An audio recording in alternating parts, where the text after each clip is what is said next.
Good afternoon and welcome to the Barco booth at Farnborough. Today we want to introduce to you the cockpit of the future. The system consists of four 15-inch displays mounted side by side and two smaller 8-inch displays mounted in the pedestal. The four 15-inch displays are equipped with multi-touch screens which allow a very intuitive operation of the cockpit by the pilots, just like you find today on modern tablets. With a touch on the screen, you can change this classic view of a PFD and an MFD into a modern view, including synthetic vision, highway in the sky, and terrain mapping onto the MFD. A question we get a lot is what happens if you operate this touchscreen in turbulent weather? Basically, it's difficult to have a stable hand. Well, we have foreseen a very easy way to solve that. Namely, we have added here some ergonomically shaped borders which allow you to stabilize your hand and operate the same touchscreen with multiple fingers in turbulent weather.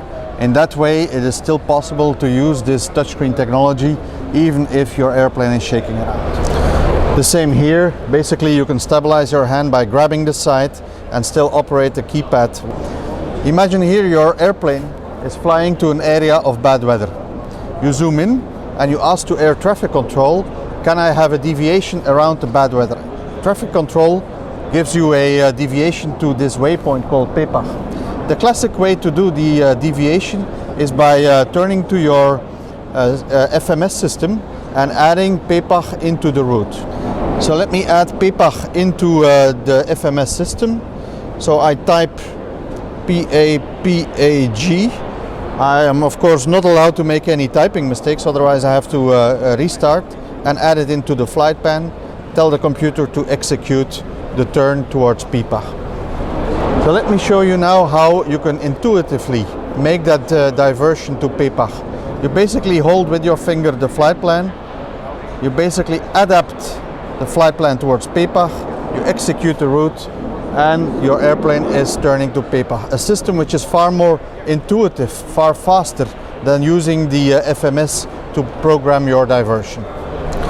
Note when I change the flight path towards a new waypoint that also on the PFD the tunnel is changing towards a new destination. When I hit the execute button, the airplane flies towards the direction indicated and the tunnel changes color into magenta.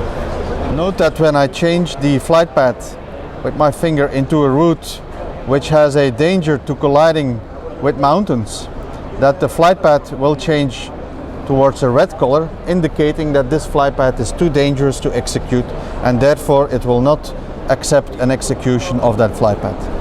I also want to note that this project was done together with the Technical University of Delft, who provided us with the software. It was done in cooperation with Alicia, European funded project. So this concludes my quick tour of the cockpit of the future. I wish you a good afternoon.